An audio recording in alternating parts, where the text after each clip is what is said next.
Catherine le matin. Voici le Doc Mayou. Bonjour, Dr. May. Catherine, Raphaël, Serge Claude, le matin des surprises. Ah oui? Bien, Luc Mathieu, président de l'Ordre des infirmières. Ça vous a pas fait sursauter un peu? L'Ordre des infirmières, 92. Oui, c'est un homme.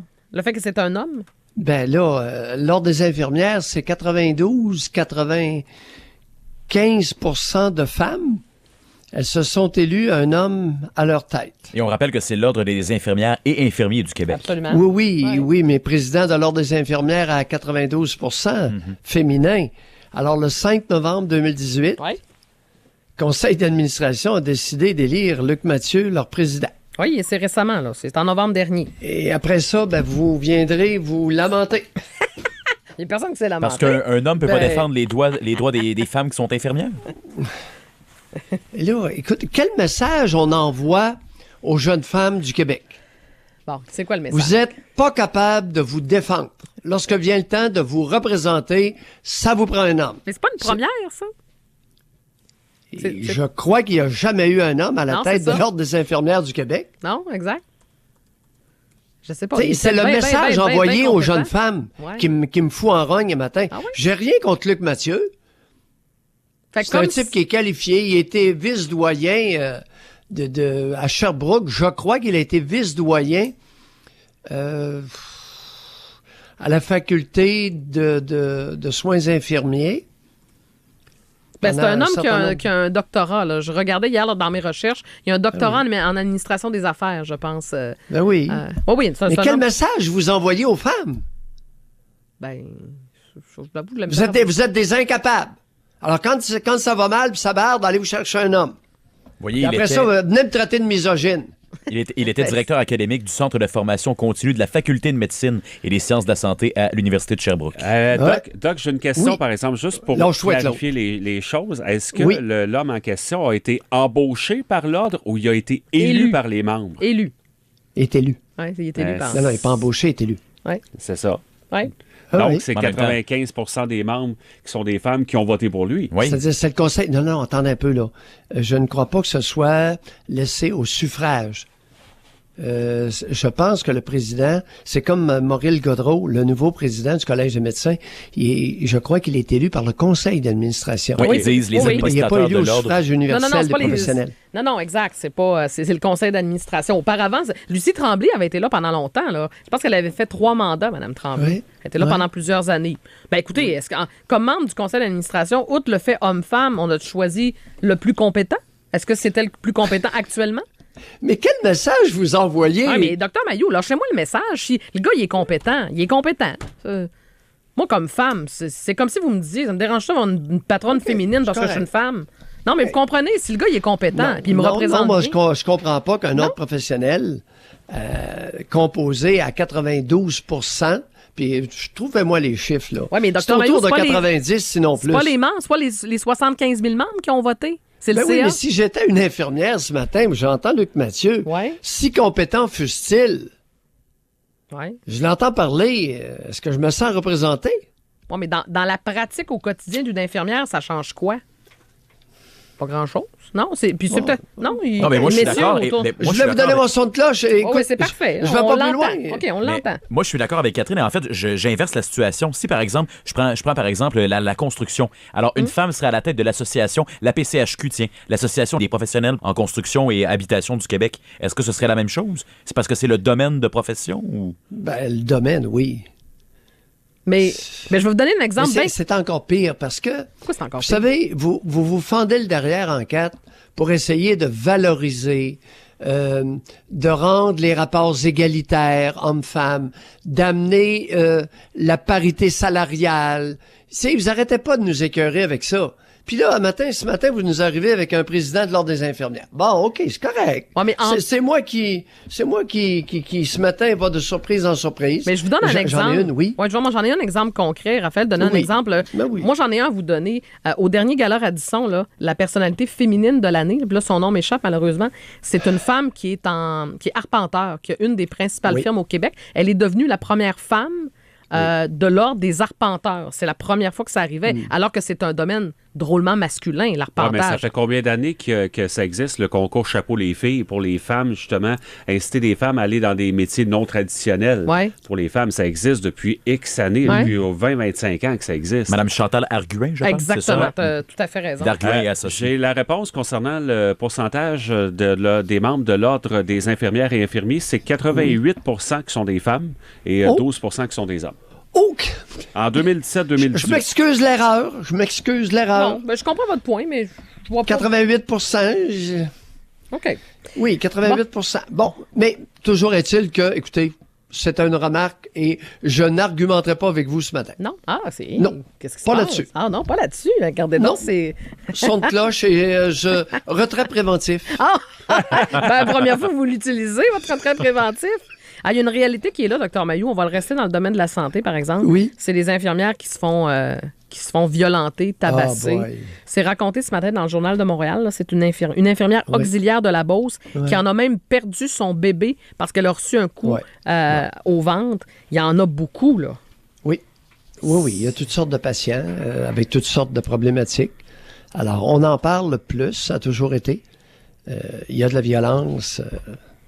Et lorsque j'étais psychiatre à l'hôpital Sainte-Marie, pouvez-vous croire que j'ai dû me battre avec Mathieu Vaillancourt, le directeur de l'hôpital à ce moment-là, dans les années 80, pour installer un gardien en permanence sur chacun des 2 étages psychiatriques fermés pour protéger les infirmières.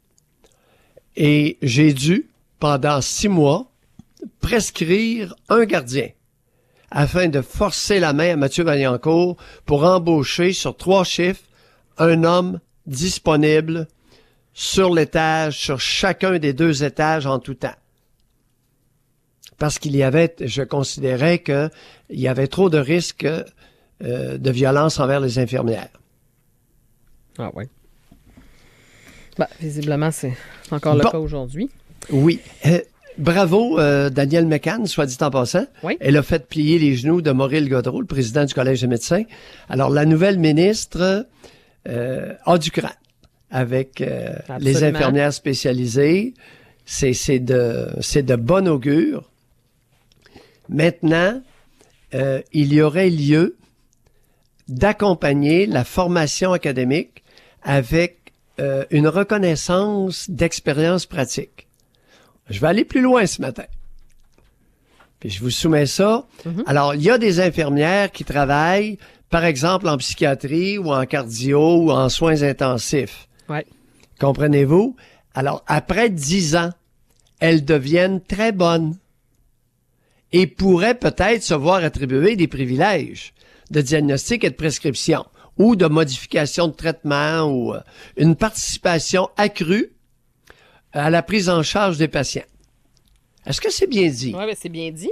Mais j'ai l'impression que vous n'êtes pas nombreux à penser ça comme médecin. Oh non, je suis le seul. C'est ça, encore une fois, vous êtes parce que là... Ça vient de moi, là. Oui, OK. Mais pensez-vous qu'il y a plusieurs de vos collègues qui endosseraient ce que vous dites? Je m'en fous! Okay. Je m'en fous! Non, mais je vous cherche de l'appui ce matin, là. Oui. J'essaie de vous donner de l'appui. Mais je trouve votre propos, je vous seconde à 2000 %. Alors, c'est une mesure transitoire, cher Luc. Cher Luc, j'espère que tu nous écoutes, Luc Mathieu. Oui. Alors, cher Luc, on pourrait, en attendant 2024, que les infirmières qui travaillent dans une spécialité pourraient savoir, et même dans certains groupes de médecine familiale, GMF, elles pourraient se voir attribuer des responsabilités supplémentaires. Cher Luc, on peut travailler sur 2 tableaux, un cerveau masculin, ça peut poursuivre plus qu'une tâche en même temps. Ah oui? Oui. Il n'y a pas seulement les femmes qui peuvent faire 2 choses. Je sais pas, parce qu'on dit souvent... Cerveau masculin, on peut prendre... Écoute, il peut y avoir une piste qu'on poursuit à moyen terme, mais on peut en prendre une plus rapide. Avez-vous... moi, ce que j'ai remarqué en fin de semaine, là, ce qui m'a sauté aux yeux, c'est le fait que, alors que le Collège des médecins dit « Ouais, finalement, on va être d'accord avec la ministre. Oui, OK, oui. On vous suit. Avez-vous vu que 2 jours plus tard, il publiait un guide, puis eux autres, ils disent que c'est un pur hasard. Laissez-moi douter du pur hasard. Donc, le guide pour un partenariat réussi, médecins, infirmières, praticiennes spécialisées. Oui. Et que disent donc les grandes lignes directrices d'un partenariat? Ça dit, elles différencient notamment les rôles de l'IPS et du médecin. Ainsi, l'IPS procède à une évaluation avancée de l'état du patient, alors que le médecin procède à l'évaluation médicale. Le guide précise également que le médecin partenaire de l'IPS n'est pas responsable des activités médicales exercées. L'IPS est pleinement imputable des gestes qu'elle pose. Le médecin ne peut être tenu responsable.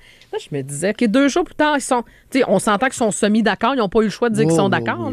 C'est un peu malsain. Vous trouvez pas? Oui. Il y a quelque chose de malsain là-dedans. Il y a une espèce de rivalité. Mais pourquoi? De guerre inutile, qui n'est pas l'avantage des patients. Non, c'est ça. Pourquoi?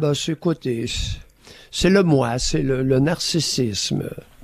Alors, c'était un domaine d'homme et c'était une relation homme-femme. Ça paraissait jusqu'à un certain point. Ah oui? Alors, les moi masculins fragiles sont beaucoup plus susceptibles que... Maintenant, avec la féminisation de la profession, là, j'ignore ce qui est en train de se passer. On va le voir graduellement. Catherine, oui? Il y a quelque chose qui m'a vraiment surpris et j'aimerais le partager avec vous autres. Là. Oui. C'est dans le Soleil de Québec. Il y a un article concernant le jeune autiste de 17 ans qui a tué sa mère à coups de couteau. Oui. Dans les Moilous. Oui. Il y a quelques jours, ouais. Et, écoutez, attachez vos tucs. Il y a une première expertise qui a été faite et qui confirme que l'adolescent est apte à subir son procès. 2 lignes plus loin, on lit ceci.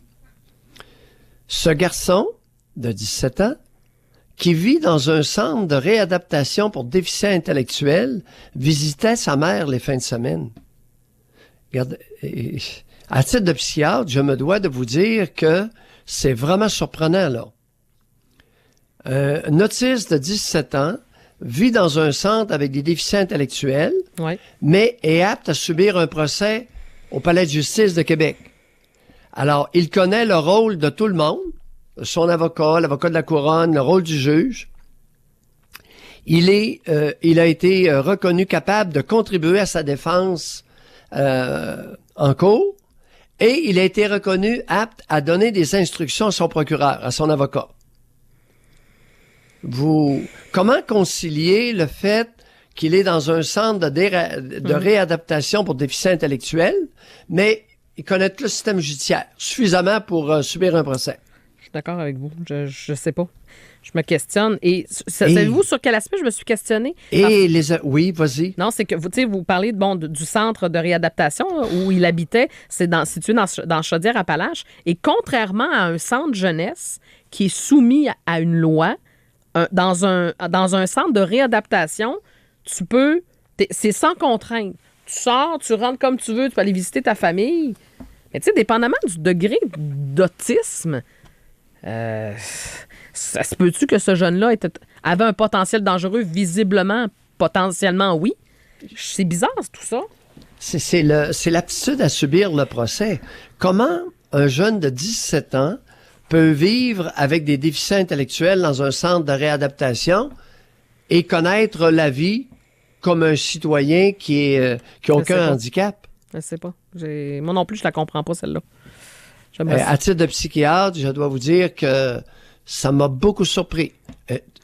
Remarquez bien, tout est possible. Ça se peut, oui. Mais dans des cas comme ça, est-ce qu'un expert... Où a-t-il acquis autant de connaissances sur le fonctionnement de l'appareil juridique? Bonne question. Et s'il est à ce point connaisseur de l'appareil judiciaire, pourquoi le maintenez-vous dans un centre de réadaptation pour déficients? Je sais pas. J'ai pas de réponse, docteur Mailloux. Non, j'en ai. C'est parce que... Mais vous soulevez des très bonnes questions. Non, je le sais. Vos questions sont très pertinentes. On va voir la suite des choses. C'est mon domaine de spécialité, hein, puis ça fait 39 ans et demi que je fais des expertises. Alors là, j'ai sursauté. Je lis ça parce que je m'intéresse beaucoup à cette cause-là. c'est à titre de psychiatre expert, ça me concerne toujours. Et là, je lis ça ce matin. On va lui faire subir une deuxième évaluation sur la responsabilité criminelle. Il est apte à comparaître, mais on veut évaluer sa responsabilité criminelle. Oui. Alors, il peut être apte à comparaître maintenant. C'est ça. Mais il est important de statuer sur son état mental au moment du délit. Parce que là, il va être hospitalisé pendant 30 jours. Oui. Donc, écoutez, on verra la suite des choses, mais j'avoue que vos questions sont pertinentes ce matin. Dr Mailloux, on s'arrête là-dessus. On vous retrouve à la commission PM avec Robert et dans votre émission. À tantôt, Dr Mailloux. Donc, commission PM à 9h05 avec Robert. On est en Facebook Live également, je vous le rappelle, lors de la commission PM.